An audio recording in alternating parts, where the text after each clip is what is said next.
আপনার অনেকে এখানে আছেন বিদেশ যাওয়ার চেষ্টা করেন, যাইতে পারেন না। অনেকে আছেন ব্যবসা করেন, বরকত হয় না। অনেকে আছেন কঠিন রোগে আক্রান্ত, আপনার রোগ ভালো হয় না। অনেক মা বোনেরা পর্দার অন্তরালে আছেন, আপনার গর্ভে সন্তান আসে না। অনেক মা বোনেরা আছেন, আপনার ঘর থেকে রোগ বালা মুসিবত ছাড়ে না। আপনার স্বামীর কামাই রুজিতে বরকত হয় না। আমি বলবো মা, আল্লাহর কোরআন বলে ওয়ামিনাল লাইলি ফাতাহাজ্জাত বিহি নাফিলাতাল লাকা আসা আইয়া বাসা করব্বুকা মাকামাম মাহমুদা। আল্লাহ তাআলা নবীর উপর আয়াত নাযিল করে দিছে, আপনি রাতের কিছু অংশে তাহাজ্জুদের নামাজ আদায় করেন। যদি আপনি তাহাজ্জুদের নামাজ পড়েন, অতি সত্বর আপনাকে প্রশংসার জায়গা মাকামে মাহমুদ দেওয়া হবে। এই আয়াত যখন আমার নবীর উপরে নাযিল হয়, আমার নবীজি নামাজের মুসল্লার মধ্যে সাজদার মধ্যে পইরা পইরা চোখের পানি ফালায়া ফালায়া কান্দে। আম্মা জান আয়েশা সিদ্দিকা বলে, আমি আমার নবীজির দিকে তাকায়া দেখলাম, আমার নবীজি যখন নামাজের সাজদাতে রুকু করে, এত লম্বা রুকু সাজদা আমার নবীরে কোনোদিন আমি করতে দেখি নাই। আমার নবীজি লম্বা লম্বা রুকু সাজদা করতেছে। আমি আমার নবীকে প্রশ্ন করলাম, ইয়া রাসূলুল্লাহ, নবী কোনোদিন তো আপনারা দেখি না এত লম্বা রুকু সাজদা করতে গো নবী, আজকে কেন এত লম্বা রুকু সাজদা করেন? নবী আমার কয়ে, আয়েশা আমি নবী কেন লম্বা লম্বা রুকু সাজদা করি জানো? আমার আল্লাহ বলেছেন, আমি যদি তাহাজ্জুদের নামাজ পড়ি আমাকে মাকামে মাহমুদ প্রদান করবে। আমি আমার আল্লাহর কাছে কান্দি, আল্লাহ আমি নবী দুনিয়াতে থাকবো না গো, আমি নবী দুনিয়া থেকে রওজা মুবারকে চলে যাব। আমার উম্মত আমারে মুহাব্বত কইরা তাহাজ্জুদের নামাজ পড়বে। আল্লাহ আপনি আমার উম্মতে তাহাজ্জুদের নামাজ পড়লে কি প্রদান করবেন? আম্মা জান আয়েশা কই, নবী আপনার উপাধি তো মুস্তাজাবাতুদ দাওয়াত, আপনি কোনো দোয়া করলে আল্লাহ দোয়া ফিরায় না, আপনার দোয়া আমার আল্লাহ তাআলা কবুল করে নাই। আমার আল্লাহ কি বলছে? নবী আমার কয়, আয়েশা গো শোনো গো আয়েশা, আমার আল্লাহ বলছে আমার উম্মত যদি তাহাজ্জুদের নামাজ পড়া আমি আল্লাহর কাছে যা চাইবে আমি আল্লাহ তারে তা দিমু। জানেন নি রে বাবা, কুমিল্লা তিতাস এলাকার মধ্যে আল্লাহ পাকের একজন বান্দা লক্ষ লক্ষ টাকা খরচ করছে, 17 থেকে 19 লক্ষ টাকা ব্যয় কইরা ভারতের বেলুরে যায় হার্ট অ্যাটাক এই ক্যান্সার রোগের জন্য চিকিৎসা নিতে গেছেন। উনি বলেন কত ডাক্তার দেখাইলাম, আমার চিকিৎসা করার কারণে রোগ ভালো হয় না। কিন্তু ওই লোকটা একদিন আমি মাহফিলের স্টেজ থেকে নামার পরে আমার আয়েশা কই, হুজুর একটু খাস করে দোয়া করবেন, আমার ক্যান্সার রোগ, যেই রোগের কোনো আনসার নাই। আমি কইলাম বাবা আপনি যদি পারেন কালো জিরা খাইবেন সব সময়, আর পারলে 5 ওয়াক্ত নামাজের পাশাপাশি, বয়স যেহেতু হয়ে গেছে রাত্র তো ঘুমটা বালা করে হয় না, জিগাইবেন দাড়ি পাকা মুরব্বীরারে, রাত্র 2টা 3টায় ঘুম ভাঙলে আর চোখ লাগে না। আমি কইলাম ঘুম তো ভালো মতো হয় না, রাত্র যখন ঘুমটা ভাঙবো টানা 3টা মাস আপনি তাহাজ্জুদের নামাজ পড়ে আল্লাহর কাছে কান্দেন। মনে রাখবেন আমার আল্লাহর কাছে টাকা না, আমার আল্লাহর কাছে পয়সা না, ধন সম্পদ পছন্দের না, আমার আল্লাহর কাছে বান্দার সবচাইতে পছন্দ হলো বান্দার চোখের পানি। আপনি আল্লাহর কাছে কানবেন, দেখবেন আমার আল্লাহ ফয়সালা করবে আপনার রোগের জন্য। কয় হুজুর ঘুমায়া শান্তি পাই না, খায়া শান্তি পাই না, ভালো লাগে না। আমি বলছি তাহাজ্জুদের নামাজ পড়বেন। এই কথাটা বলার সাথে সাথে এ বন্ধুরে 3 মাস পরে লোকটা ভারতের ভেলোরে গেছে ডাক্তার দেখাইতে। ওই লোকটা বলে আমি ভেলোরে যাওয়ার পর আমার সন্তানকে আমার সাথে নিয়ে গেছি। ডাক্তার দেখানোর পরে ওই ভেলোরের ডাক্তার আমারে বলছে, আপনি কোন জায়গায় চিকিৎসা করাইছেন, কি ওষুধ খাইছেন, আপনার যেই রোগ ছিল এই রোগটি আপনার কাছে নাই। ওনার ছেলে আমারে কয়, হুজুর আমার আব্বা জান আল্লাহু আকবার কয়ে ওই ভারতের ভেলোরের ডাক্তারখানায় একটা চিৎকার মারছে, পুরা হসপিটালের মানুষগুলো একসাথে হয়ে গেছে। আমার আব্বা কয়, হাই রে আমি দুনিয়ার কোনো ডাক্তারের কাছে যাই নাই, আমি দুনিয়ার কোনো চিকিৎসকের কাছে যাই নাই, আমি আল্লাহর কোরআন মোতাবেক তাহাজ্জুদের নামাজ পড়া চোখের পানি ফালায়া ফালায়া আল্লাহর কাছে কান্না করেছি, আর আমার আল্লাহ তাআলা আমার কঠিন রোগ থেকে সেবা দান করছে। এ শম্ভুপুরের বাবা, হে বড় কান্দার আব্বুজিরা, হে পর্দার অন্তরালের মা বোনেরা, আমি আপনাদেরকে দুইটা সাবজেক্টের উপরে মূল ধারাবাহিক বয়ানটা শ্রবণ করাইছি। এক নাম্বার, কোরআন পড়তে পারেন আর না পারেন, কোরআনের দিকে তাকায় আব্বতে আল্লাহ তাআলা মাফ করবে। দুই নাম্বার, তাহাজ্জুদ নামাজ আদায় করবেন। এই নামাজের কারণে আমার আল্লাহ তাআলা বড় বড় বিপদ থেকে আপনার উদ্ধার করবে, মনের নেক আশা পূরণ করবে। এ বাবা, মাঝে মাঝে আরো কিছু পর্দার বিষয়, স্বামী স্ত্রীর খেদমতের বিষয়, দুনিয়াতে স্বামী স্ত্রী পরিবারে কেমনে চলবে সেই বিষয়ে আপনাদেরকে টাচ করেছি। সন্তান জন্ম দেওয়ার পর আপনারা মা বাবার কি কি দায়িত্ব এই বিষয়ে টাচ করেছি। মাজার শরীফের সম্মান, মাজার শরীফের মর্যাদা সম্পর্কে টাচ করেছি। আমার মনে হয় না এর চাইতে বেশি কোনো বিষয় আপনাদের কাছে বয়ান করব, কারণ আপনাদের মসজিদের হুজুর আপনাদের কাছে প্রতি সপ্তাহে সপ্তাহে জুমার মধ্যে যে বয়ান করে, 52 সপ্তাহ 54 সপ্তাহ যেই বয়ান করে, আপনারা যদি প্রত্যেক বিষয়ে আমল করতেন, এক একজন বড় কান্দা শম্ভুপুরে আল্লাহর ওলি হইয়া দাইতেন। আপনারা আমল করেন না বিদায়, এক কান দিয়া ঢুকান আর এক কান দিয়া বাইর করেন বিদায় আপনারা দুনিয়াতে আপনাদের এই কাজগুলা কাজে লাগাইতে পারেন না। এই জন্য বাবাজিরা, ও বন্ধুরা, আপনাদের সবার কাছে আমার আবদার হইল, আপনারা দুনিয়াতে চলাফেরা করার সময় দুনিয়াতে এমনভাবে চলবেন আল্লাহ যেন আপনারা ক্ষমা করে, আপনার কারণে যেন আপনার মা বাবার কবরে কঠিন আযাব না হয়, আপনার কারণে যেন আপনার মা বাবার কবরের মধ্যে আযাব না হয়। বলে হুজুর এটা কেমন কথা বললেন, আপনার কারণে কেন আমার মা বাবার কবরে আযাব হবে? মনে রাখবেন, সন্তানের অপকর্মের কারণে আল্লাহ তাআলা মা বাবার কবরে আযাব দেয়। আমি আরেকটা কারগুজারি ছোট্ট ঘটনা আপনাদেরকে শোনাইবো, যদি আপনারা ধৈর্যের সাথে আমার সাথে বসবেন। রাজি আছেন? কারা কারা ডান হাত তুলে আমারে দেখান, আল্লাহ যেন কবুল করে, জোরে কোন আমিন। যদি ঘটনাটা শুনতে চান মুহাব্বতে আমার সাথে হক আদায় করার লক্ষ্যে একটু দরুদ আদায় করেন। আল্লাহুম্মা সাল্লি ওয়া আলা আলি সাইয়্যিদিনা মুহাম্মাদ ওয়া আলা সাইয়্যিদিনা মুহাম্মদ। নবীর শানে প্রেমের ডোরে মনে বান্ধ না, কন্যা নবীর শানে প্রেমের ডোরে মনে বান্ধ না, শয়নে স্বপনে দেখবা মদিনায়। আল্লাহুম্মা সাল্লি মুহাম্মদ ওয়া আলা আলি। আমার মুসলমান ইমানদার, দুনিয়াতে সন্তানের অপকর্ম বাবা মার কবরের আযাবের কারণ হয়ে দাঁড়ায়। কেন, কি কারণে একটু মনোযোগ দিয়া শুনবেন। আল্লাহ পাকের আরেকজন বন্ধু যার নাম হযরতে ফতে আলী সুবহানী রহমাতুল্লাহ আলাইহি, নামটা পরিচিত মনে হইতেছে? পরিচিত, ফতে আলী সুবহানী। জি না, আপনি জীবনে শুনছেন না এই নাম?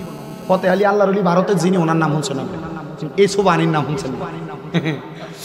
আল্লাহর ওলি ফতে আলী সুবহানী রহমাতুল্লাহ আলাইহি তিনি বলেন, আমি নবীজির একটা হাদিস শরীফের উপর আমল করতাম।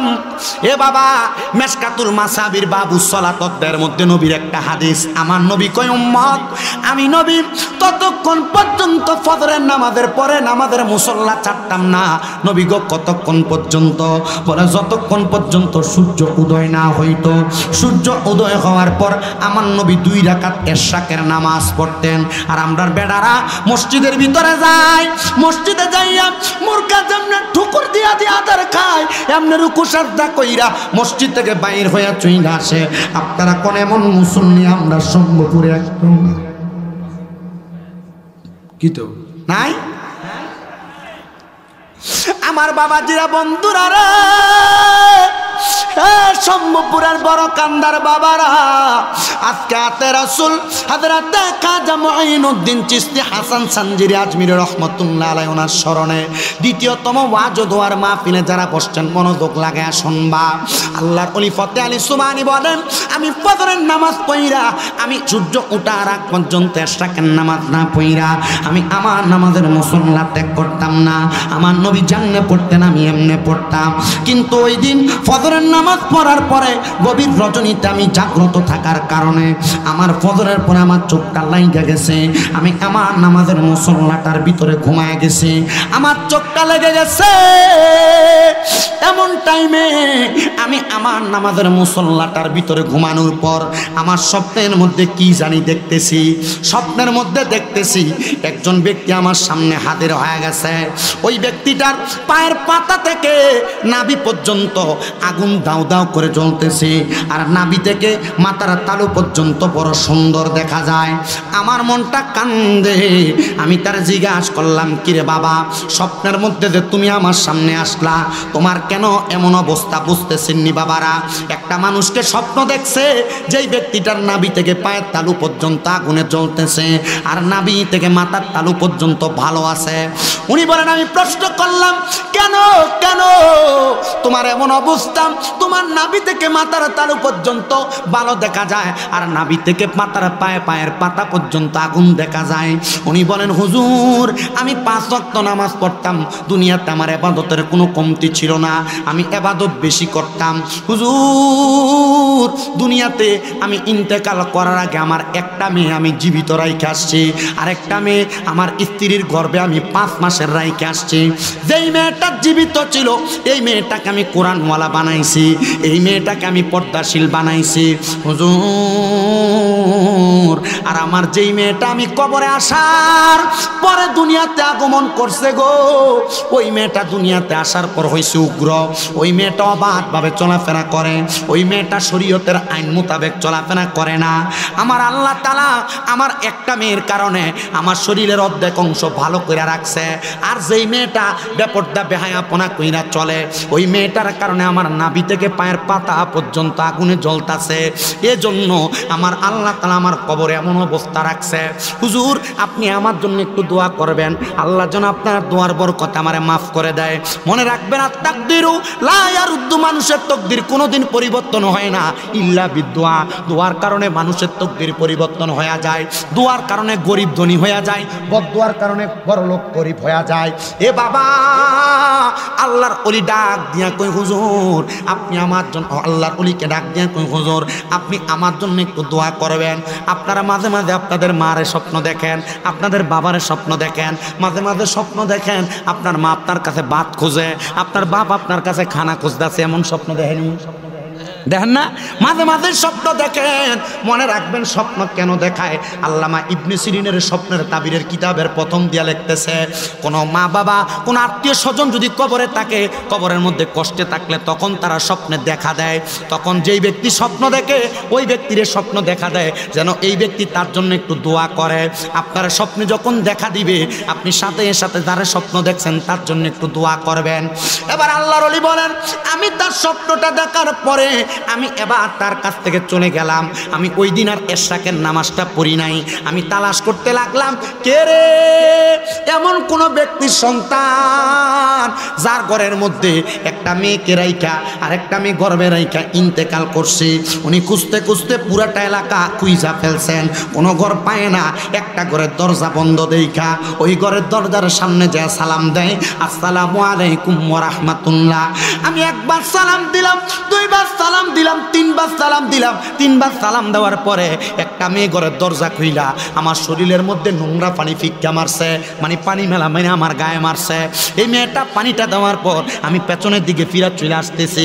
এমন টাইমে আরেকটা মেয়ে জবাব দেয় ওয়ালাইকুম আসসালাম। জবাবটা পাইয়া আমি জিজ্ঞাসা করলাম, এমন অসভ্য আচরণ করলা, তোমরা যে এমন আচরণ করলা কারণটা কি বলবানি? বলে, হুজুর আমার এই বোনটা একটু উগ্র টাইপের, আমার এই বোনটা ভালো মানুষ না, সে কেমনভাবে মানুষের সঙ্গে আচার ব্যবহার করা লাগে জানে না। হুজুর আপনি কেন আসছেন বলেন না। বলে এই আসার কারণ হইল তোমার আব্বা তো দুনিয়াতে নাই, আর আমি স্বপ্ন দেখছি রে তোমার আব্বাজান কবরের মধ্যে বড় কষ্টে আছে, তোমার আব্বাজান কবরের মধ্যে বড় আযাবের মধ্যে আছে। বলে হুজুর কেন, কারণটা কি? আপনি যেহেতু আমার আব্বাজানকে কবরের মধ্যে আযাব অবস্থার মধ্যে দেখেছেন, তাইলে কোন কারণে আযাবের মধ্যে আছে আপনি সেই অবস্থাও দেখেছেন। হুজুর আপনি বলেন না ওই আযাবের কারণটা কি?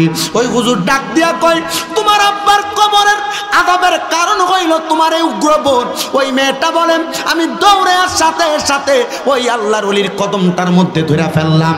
হুজুর ফতে আলী সুবহানী গো, আপনার কাছে আমি জানতে চাই আপনি যে বললেন আমার আব্বার কবরের আযাবের কারণ আমি মাইয়া, কই গো হুজুর আমি তো আমার জন্মের পরে আমার আব্বারে দেখি নাই, তাহলে আমি কেন আমার আব্বার কবরের আযাবের কারণ হয়ে দাঁড়াইলাম? এ সন্তান আপনি এমন কোনো কাজ করবেন না যে কাজের কারণে আপনার আব্বা আম্মা কবরে আযাবে জ্বলবে। আপনি মনে করছেন মা বাপ শুধু দুনিয়াতে আপনারা জন্ম দিয়ে চলে গেছে, মনে হয় মা বাপ এমনি শেষ। না না না, এই সন্তানের দুনিয়ার জমিনের মধ্যে অপকার। ওই মাইয়াটা ডাক দিয়া কয় হুজুর আমি আমার জন্মের পরে আমার আব্বারে দেখি নাই, আপনি বললেন আমার আব্বার কবরের আযাবের কারণ আমি, কারণটা কি আপনি বলবেননি? বলে কারণ হইল তোমার উগ্রবাদিতা, কারণ হইল তোমার বেপরদা চলা, কারণ হইল তুমি দুনিয়ার জমিনের মধ্যে ইবাদত ছাড়া, দুনিয়ার জমিনের মধ্যে আমল ছাড়া। মাইয়া কয় হুজুর আপনি আমার তালিম প্রদান করেন যেন আমি আপনার কথা মোতাবেক আমি দুনিয়ার জমিনের মধ্যে আমল কইরা আমার আব্বা জানের কবর আযাবের কারণ না থাকে। হুজ্জাতুল্লাহিল আলামিন কিতাবের মধ্যে উল্লেখ করতেছে ওই মাইয়াটা মাত্র 7 দিনের মাথায় হেদায়েত প্রাপ্ত হয়েছে। ওই মাইয়া 5 ওয়াক্ত নামাজ পড়েছে, আবেদা হইছে, সলেহা হইছে, 7 দিনের মধ্যে ইবাদত কইরা ওই মাইয়াটা 7 দিনের মাথায় ওই আল্লাহর ওলি হযরতে ফতে আলী সুবহানীর কাছে যাইয়া হাতটা বাড়ায়া ডাক দিয়া কয় হুজুর আপনি তো আমার মনের মধ্যে অশান্তি লাগাইছেন, আমার আব্বা জান আমার কারণে কবরের আযাবে জ্বলতাছে। হুজুর এখন তো আমি আগের মতো উগ্র না, এখন তো আমি আগের মতো বেপরদা না, এখন তো আমি আগের মতো বেনামাজি না, আমি তো এখন সব আমল আখলাক গুনাহ করি। হুজুর গো আপনি বলেন না আমার আব্বাজান কবর এখন কেমন আছে?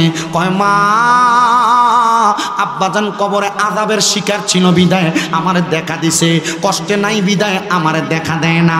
তবে আমি তোমাকে বলতে চাই গো মা, তুমি ইবাদত কইরা আল্লাহর কাছে দোয়া করবা। আল্লাহর নবীর শিক্ষা, তিরমিজি শরীফের হাদিস, দুনিয়ার জমিনের মধ্যে কোন সন্তানের মা মারা যাওয়ার পরে, বাবা মারা যাওয়ার পরে একটা সন্তান যদি চোখের মণিকোটার মধ্যে একটা মাছির মাথা পরিমাণ পানি চাইরা দিয়া কান্না করে, ওই পানিটা মাটিতে পড়ার আগে আমার আল্লাহ তাআলা তার মা বাবার জীবনের গুনাহগুলো মাফ করে দেয়। এ মাইয়া তুমি এমন ভাবে দোয়া করো, দেখবা আমার আল্লাহ তাআলা তোমার দোয়া কবুল করবে। হুজুর ডাক দিয়া কয় তোমারে আমি একটা নামাজের তালিম দিলাম, ওই নামাজটার নাম আমি আপনাদেরকে একটু আগে বলছিলাম, নামাজটার নাম হলো তাহাজ্জুদের নামাজ। ও বন্ধু ওই মাইয়াটা বলে আমি তাহাজ্জুদের নামাজ পড়া পুরা কান্না করিয়া দোয়া করি, হায় রে আমি নামাজ পড়া যখন দোয়া করি 7 দিনের মাথায় আমি আল্লাহর কাছে দোয়া করতে করতে আমি আমার আব্বার সুখে কাতর হইয়া কান্না করতে করতে নামাজের মুসল্লাটার মধ্যে বেহুশ হয়ে গেছি। এমন টাইমে আমি দেখলাম সাদা রঙের পোশাক পরা কে জানি একজন আইসা আমার ঘরে হাজির হয়ে গেছে। ওনার শরীরের আলোতে আমার ঘরটা সুন্দর নুরান্বিত হয়ে গেছে। আমি জিজ্ঞাসা করলাম কে কে গো আপনি, আপনার পরিচয় কি? উনি আমার ডাক দিয়া কয় মা গো যে বাবার জন্য দোয়া করছো আমি সে আব্বা জান। বাবা আপনার নাকি কবরে নাভি থেকে পায়ের তালু পর্যন্ত আগুনে জ্বলছে। ওই আব্বা ডাক দিয়া কয় মা জ্বলছিল, কথা সত্য গো জ্বলছিল, কিন্তু মা গো মা আমি আপনি মা আমার জন্য দোয়া করার কারণে আল্লাহ তাআলা আমি আব্বার কবরটার নাজাত বানিয়ে দিছে। এ আমার সম্ভবপুরের বড় কান্দার আম্মু গো, তোমার বাপ বুঝি কবরে, তোমার মা বুঝি কবরে, জানো না তোমার মা বাবা কবরে কেমন আছো? তোমার মা বাবা কবরে কোন হালতে আছে? তোমার কাছে সম্পদের অভাব নাই, টাকা পয়সার অভাব নাই, তুমি তোমার টাকা পয়সা সম্পদ দিয়া তোমার মা বাপরে খুশিও করতে পারো না। আব্বা মা অন্ধকার কবরে, হায় রে মা, তোমার কাছে আমি করজোরে আবদার করি গো মা, তুমি তোমার আব্বা আম্মার জন্য তাহাজ্জুদের নামাজ পড়া 5 ওয়াক্ত নামাজ পড়া দোয়া করবা। দেখবা আমার আল্লাহ তাআলা তোমার মা বাপরে মাফ করে দিছে, আল্লাহ তাআলা তোমার মা বাপরে মাফ করে দিছে, আল্লাহ তাআলা তোমার মা বাপরে মাফ করে দিছে।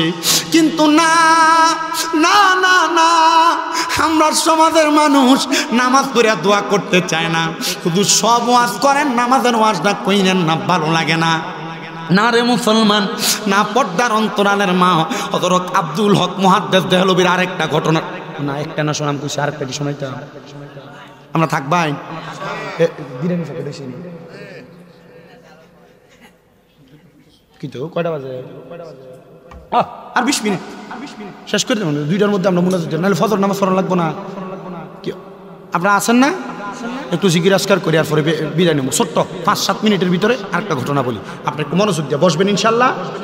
আমার বাবারাম হযরত আব্দুল হক মুহাদ্দিস দেহলভি রাহমাতুল্লাহ আলাইহি বলেন, আমার একজন শাকির আমার কাছে ঘটনাটা সুন্দর করে বর্ণনা করেছে। তিনি বলেন, আমার কাছে একদিন একজন আল্লাহ পাকের বান্দা, তিনি নেশা করতে করতে বিভোর, নেশা করতে মদ খাইতো, তিনি একদিন আমার কাছে কয়, হুজুর আপনি আমার একটু মুরিদ করান। কি করান? কিতা করাইতো? তে খায় কিতা? নেশা করে। কয় কিতা করাইতো? ফিসাব করে। ফেসে বললাম রে, তারা যদি মুরিদ না করে, যদি আমার নেশা কর মানুষ কোন কি কাম করে, যদি আমার ভিডিও দিয়াব হুজুর আমারে মুরিদ করাইবেন, শর্ত আছে। মা শর্ত দিবি? কি মুরিদ রে? আছে না এমন বহুত ফিসাবরার কাছে মুরিদরা বিভিন্ন প্রশ্ন করে, আছে না? আবার বহুত ফিসাবও কিন্তু আছে মুরিদরা সামনে লয়ে বসে সিগারেট টানে। আমরা কথা কন না কেন? এমন ফিসাব আছে না? বহুত ফিসাব আছে ভিডিও লয়ে বয়ে থাকে, এটি ফিন্নাটির জুতা ফিরিয়ে এলাকা থেকে বাইর করবেন। কথা কন না কেন? এই ফিসাব পর্দার আয়াত জানে না, পর্দার আয়াত জানলে ভিডিও সামনে লয়ে বয়ে থাকতো না। আল্লাহ রসুলের দরবারে মহিলা যাইতেন, রসুল পর্দার আড়াল থেকে বায়াতের বাক্য তেলাওয়াত করতেন, মহিলারা পর্দার আড়াল থেকে শুনতেন। কথা কয় না, ঠিক কিনা? ভিডিও লয়ে বয়ে থাকে না, আছে না ফিসাবরা? মুড়িতে সিগারেট ধরে দেয়। আমি এমন বহুত ফিসাব দেখছি। আল্লাহ, যদি এমন ফিসাবের কাছে কেউ মুড়ি ধরে থাকেন, তালাক দেন তাড়াতাড়ি, এটা ফিট থাকতো না আপনার। কথা কই না কেন? ঠিক কিনা? আল্লাহ আমারে বোঝার তৌফিক দান করুন, জোরে কোন আমিন, মুহাব্বতের আওয়াজে কোন আমিন। আমার মুসলমান ওই মুরিদ ডাক দিয়া কয়, হুজুর শর্ত হইল আমারে আপনি মুরিদ করাইবেন, তবে আমি নামাজ পড়তে পারবো না। আরে বলে কি, মুরিদ হইছ তো নামাজ পড়ার জন্য, আমার আদেশ তালিম তরবিয়ত মাইনে ইবাদত করার জন্য, তুমি নামাজ পড়তে পারবা না, তাহলে তুমি কেন মুরিদ হইবা? ডাক দিয়া কয়, হুজুর আমি মুরিদ হইতে পারবো না। হুজুর কয়, ঠিক আছে মুরিদ হইবা, নামাজ পড়তে পারবা না, তাইলে আমি তোমার একটা সবক দিব। নামাজে তো পড়তে পারবা না, যখনই তুমি অবসর থাকবা তুমি একটা জিকির করবা। বলে কোন জিকির? বলে যে জিকিরটা আফদালু যিকরি লা ইলাহা ইল্লাল্লাহ, ওই জিকিরটা করবা। তুমি অবসর সময় লা ইলাহা ইল্লাল্লাহ, লা ইলাহা ইল্লাল্লাহ, লা ইলাহা ইল্লাল্লাহ জিকিরটা করবা। পারবানি? কয় হুজুর অন্য কোনো কিছু তো কোন নাই, নামাজের কথা বলছেন, নামাজ পড়তে পারবো না। হুজুর আমি লা ইলাহা ইল্লাল্লাহ জিকিরটা করতে পারবো। তবে হুজুর কয় লা ইলাহা ইল্লাল্লাহ জিকির করতে পারবা, শর্ত হইল যদি তুমি নামাজ পড়ো, এক ওয়াক্ত নামাজের কারণে একটা করে জুতার আঘাত পাইবা। হুজুর এটা কেমন কথা বলেন? হুজুর বুঝতে পারলাম না। হুজুর বলে, হ্যাঁ তুমি আমার কথাটা মানতে পারবা কিনা বলো, তাইলে আমি তোমারে মুরিদ করাবো। কয় হুজুর যেহেতু বলছেন নামাজ পড়তাম না, নামাজ পড়লে একটা করে জুতার আঘাত দিবেন প্রতি ওয়াক্তের জন্য, আর আমার আমল হইল মুরিদ হওয়ার পরে লা ইলাহা ইল্লাল্লাহ জিকির। হুজুর আমি আপনার কথা মাইনা চলবো। হুজুরের কথা শুই না, এবার মুরিদ হয়ে গেছে, বাড়িতে গেছে রাত্রবেলা মদ খায়া নেশা কইরা, কিন্তু যাইতে যাইতে নেশা কর হুজুর যে কইছে লা ইলাহা ইল্লাল্লাহ, লা ইলাহা ইল্লাল্লাহ, লা ইলাহা ইল্লাল্লাহ জিকির করতেছে। বেটার বউ কয়, হাইরে আমি প্রত্যেক দিন দেখতাম আমার স্বামীটা নেশা কইরা বাড়িতে আসে, কিন্তু আজকে দেখে আমার জামাই জিকির করতে করতে বাড়িতে আসে। নেশা কইরা বাড়িতে আসতো বিধায় আমি আমার স্বামীর কোনো খেদমত করতাম না। ওই দিন ওই স্ত্রী বলেন, আমার স্বামী ঘরে ঢুকার সাথে সাথে আমি তার পাটা থেকে জুতা খুইলা, আমি সুন্দর করে তার পাটা মুইসা দিছি, সুন্দর করে তার বিছানা গোছায়া তার বিছানাতে দিছি। কিন্তু আমি স্ত্রী যখন ওই দিন রাত্রবেলা আমার স্বামীর পাশে ঘুমাইলাম, ওই দিন আর আমার আরামে ঘুম আসে না। খুশি জামাই ভালো হয়ে গেছে। আপনি সিগারেট খানাটা ছেড়ে দিয়ে দেখেন, আপনার বউর মতো খুশি দুনিয়ার আর কেউ হইতো না। কথা দি কয় না? ঠিক না? ওই যে কথা আগেরটা, আপনার মুখের ভিতরে যে গন্ধ থাকে লাথি দিয়ে ফালায় না, আপনি ছাইড়া দিয়ে দেখেন আপনার বউর মতো খুশি আর কেউ হইতো না। কথা দি কয় না বেডিকে আমি বড় খুশি রে খুশি, আমার স্বামী নেশা করা বন্ধ করে দিছে আর ঘরে ঢুকতেছে জিকির করতে করতে। মারহাবা কন্যা, আমার স্বামীটা জিকির করতে করতে ঘরে ঢুকতেছে, আমার স্বামী জিকির করতে করতে ঘুমায়ও গেছে। নেশাখোর মানুষ তো তাইলবেল নাই, সহ্যত নাই। আমার স্বামী জিকির করতে করতে ঘুমায়া গেছে, জিকির করতে করতে যখন ঘুমায়া যায় আমি আমার ওই স্বামীটার দিকে তাকায় রইলাম। হঠাৎ করে যখন রাত্র গভীর হয়ে গেছে আমি আমার স্বামীকে দেখলাম শরীরটা ঘাম দেওয়া, হুবুত করে লাভ দিয়ে ওইটা আমার স্বামী কেমন জানি কান্না করতেছে। আমি আমার স্বামীকে জিগাইলাম, এ স্বামী আপনি দি কান্না করতে করতে উঠছেন, আপনার গায়ের মধ্যে দিয়ে চিকন করে ঘাম দেখা যায়। ডাক দিয়া কই স্ত্রী গো, আমি একটা মারাত্মক স্বপ্ন দেখছি গো, আমি একটা স্বপ্ন দেখছি গো, যে স্বপ্নটার কারণে আমার কাছে বড় ভয় ভয় লাগতেছে। বলে কি স্বপ্ন দেখছে? বলে আমি স্বপ্ন দেখছি আমার ঘুমটাকে জাগ্রত কইরা কে যেন একটা নদীর পারে নিয়ে দাঁড় করাইছে, আর আমার নদীটার মধ্যে এমন স্রোত, কোনো পাতা যদি ছেড়ে দেওয়া হয় একটা সেকেন্ডের সাথে ওই পাতাটা কোথায় যেন উধাও হয়ে যায়। কে যেন আমার নদীর পাড়ে দাঁড় করায় আমার নদীর মধ্যে টাক্কা দিয়া পালাইছে। আমি বাঁচাও বাঁচাও করে বারবার চিৎকার করতেছি। এমন টাইমে আকাশের মধ্য থেকে 5টা দড়ি এই পানির মধ্যে পড়ছে। আমি একটা দড়ির মধ্যে বাঁচার জন্য ধরলাম, আমি দেখলাম আমি পানির নিচের দিকে চলে যাচ্ছি। আরেকটা দড়ির মধ্যে ধরলাম, আমি দেখলাম আমি আরো নিচের দিকে চলে যাচ্ছি। আরেকটা দড়ির মধ্যে ধরলাম, আমি দেখলাম আমি নিচের দিকে চলে যাচ্ছি। 4 নাম্বার দড়ির মধ্যে ধরলাম, আমি দেখলাম আরো নিচের দিকে চলে যাচ্ছি। আমি চিন্তা করলাম 5 নাম্বার আরেকটা চান্স, আমি 5 নাম্বার দড়িটাতে দইরা দেখে আমি বাঁচতে পারি কিনা। আমি আবার 5 নাম্বার দড়িটার মধ্যে ধরার সাথে সাথে 5টা দড়ি মিলা আমার এমনভাবে উপরের দিকে টান দিয়া তুলছে। টান দেওয়ার পরে আমি উপরের দিকে আইসা বইসা গেছি। স্ত্রীটা কয় আমার জামাই তো নামাজ পড়ে না, আজকে দেখতে জিকির করে, একটা সুযোগ পেয়ে গেছি আমার জামাইরে আমি নামাজের দাওয়াতটা দিয়া ফালাই। ডাক দিয়া কয় স্বামী এই 5টা দড়ি তো দড়ি না, এই 5টা দড়ি হইল 5 ওয়াক্ত নামাজ। উনি ডাক দেয়া কয় নদীতে ডুবা তাইকা যদি 5টা দড়ি আমার বাঁচায়া এই 5টা নামাজ যদি এটার কারণ হয়। স্ত্রী গো, আমি আব্দুল হক মুহাদ্দিস দেহলভীর একজন ছাত্রের কাছে বায়াত হইয়া আমি কইছি নামাজ পড়তাম না, নামাজ যদি পড়ি উনি আমার একটা একটা করে 1 ওয়াক্তের জন্য জুতার আঘাত করবে। তবে জুতার আঘাত কোনো বিষয় না, যদি এমন কঠিন আযাব থেকে বাঁচতে হয়, কঠিন বিপদ থেকে বাঁচতে হয়, নামাজ পড়লে যেহেতু বাঁচা যায়, আমি এই নামাজের মাধ্যমে বাঁচতে চাই বাঁচতে চাই বাঁচতে চাই। হাইরে আমার বাবা, এ বড় কান্দার পর্দার অন্তরালের মা, উনি বলে আমি নামাজ পড়লাম ফজর, নামাজ পড়লাম জোহর, নামাজ পড়লাম আসর, নামাজ পড়লাম মাগরিব, কিন্তু রাস্তার মধ্যে যাইতে যাইতে আমি আব্দুল হক মুহাদ্দিস দেহলভীর ছাত্র পর্যন্ত যাইতে লাগলাম। আমার বাড়ি থেকে উনার বাড়ি পর্যন্ত যাইতে অনেক সময় লাগে। আমি এশার নামাজের ওয়াক্তে আমার স্ত্রীরে নিয়ে আব্দুল হক মুহাদ্দিস দেহলভীর ছাত্রের দরবারে গেলাম। যাওয়ার পর আমি তাকায়া দেখলাম এশারের নামাজের ওয়াক্ত নামাজ চলতেছে। আমি এইটা দেইখা আমি সুন্দর করে ওনার পেছনে নামাজে দাঁড়ায় গেলাম, কিন্তু যাওয়ার সময় আমি একটা কাপড়ের মধ্যে পেঁচায়া আমার যে জুতাগুলা, এই জুতাগুলা বাইন্দা আমি আল্লাহর ওলির দরবারে নামাজের সামনে নিয়ে কাছে রাখছি। রাখার পরে আমি যখন বাম দিকে দাঁড়ায়া নামাজ পড়ছি, ওই নামাজটা শেষ কইরা আল্লাহর বলি আব্দুল হক মুহাদ্দিস দেহলভীর ছাত্রটা বাম দিকে সালাম ফিরিয়া দেখে আমার দিকে তাকায় তাকায় মুস্কি মুস্কি হাসে। আমি কইলাম হুজুর চিনছেন নি গো আমারে? আমি আপনার ওই মুরিদ, জানে আপনি বলছেন নামাজ পড়লে আপনি জুতা দ্বারা আঘাত করবেন, আমার আমলের সবক হলো জিকির করা। বলে হ্যাঁ, তাইলে তুমি তো নামাজ পড়ছো। উনি জুতাগুলা কাপড় থেকে বাইর করে কই হুজুর আপনার আদেশ ছাড়া আমি 5 ওয়াক্ত নামাজ পড়ছি, তাহলে প্রতি ওয়াক্তের জন্য আমি একটা একটা করে জুতার আঘাত পানা হয়েছে।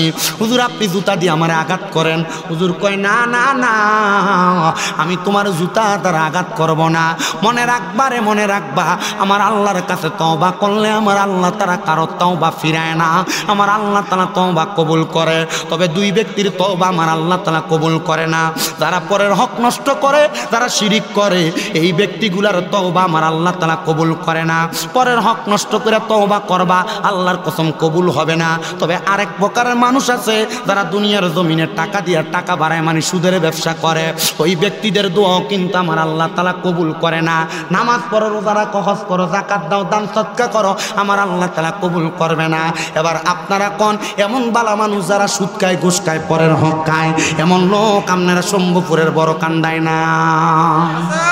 আমরা সমাজের মানুষের ধরে নিয়ে মসজিদের সভাপতি বানাই, আমরা সমাজের মানুষের ধরে নিয়ে মসজিদের সেক্রেটারি বানাই, আমরা সমাজের মানুষের ধরে নিয়ে এলাকার সর্দার মাতাব্বর বানাই। সাদনে বইয়া বইয়া দেখবেন লম্বা লম্বা কথা দেরি করে সুদ করার গোস করে এলাকার বদমাইশটি। কথা কেনা ঠিক কিনা? এ বাবা, হুজুর ডাক দিয়া কয় না, তোমার জুতা দ্বারা আঘাত করবো না, যে তো জিকিরের সবকের মাধ্যমে তুমি নামাজ পর্যন্ত পৌঁছাইছ, যাও রে বাবা, দোয়া কইরা দিলাম, তুমি এখন থেকে প্রতি ওয়াক্ত নামাজ পড়িনা পড়িনা আমার জন্য দোয়া করবা। এই জন্য বাবা আল্লাহর ওলিদের হাতে হাত রাইকা বায়াত গ্রহণ করবেন। তবে অলিটা হওয়া লাগবে সত্য অলি, এমন কোনো অলি না যেই পীরের সামনে বেরিয়ে তুলে বয়াতা এটা ফিন্নে এটা শয়তান, যেই বেড়া সিগারেট টানে এই বেড়া পিন্নে এটা শয়তান। আল্লাহর নবীর ইবনে মাজাহ শরীফের 303 নম্বর পৃষ্ঠায় একটা হাদিস শরীফ, নবী গো কেমন কেমন কেমন পীর লাগবো, কেমন পীররে আমরা পীর মনে করব। আল্লাহর নবী বলেন আলা উনাব্বিউকুম বিখিয়ারিকুম, আমি নবী কি তোমাদেরকে উত্তম ব্যক্তি সম্পর্কে খবর দিব না? নবী গো উত্তম ব্যক্তি সম্পর্কে খবর দেন। আমার নবী কয় কয়লা খিয়ারিকুমুল্লাযিনা ইযা রুউ যুকিরাল্লাহু আযজা ওয়া জাল্লা, যেই ব্যক্তির দিকে তাকাইলে তোমার আল্লাহর কথা মনে হবে, ওই ব্যক্তি উত্তম ব্যক্তি, ওই ব্যক্তি হবে পীর। কিন্তু তুমি যেই ব্যক্তির দিকে তাকাও আল্লাহর কথা মনে হয় কিনা তাকায় দেখবা। বলে হুজুর ব্যক্তিটা কেমন হবে গো? ব্যক্তিটা এমন হবে যার নামাজ ভালো, যার রোজা ভালো, যার আকীদা ভালো, নবীর প্রতি তার তাওয়াক্কুলটা বড় সুন্দর, বড় ভালো, ওই ব্যক্তিটাই হবে আল্লাহওয়ালা ব্যক্তি। ওই ব্যক্তিটার দিকে তাকাইলে আমার আল্লাহর কথা মনে হবে।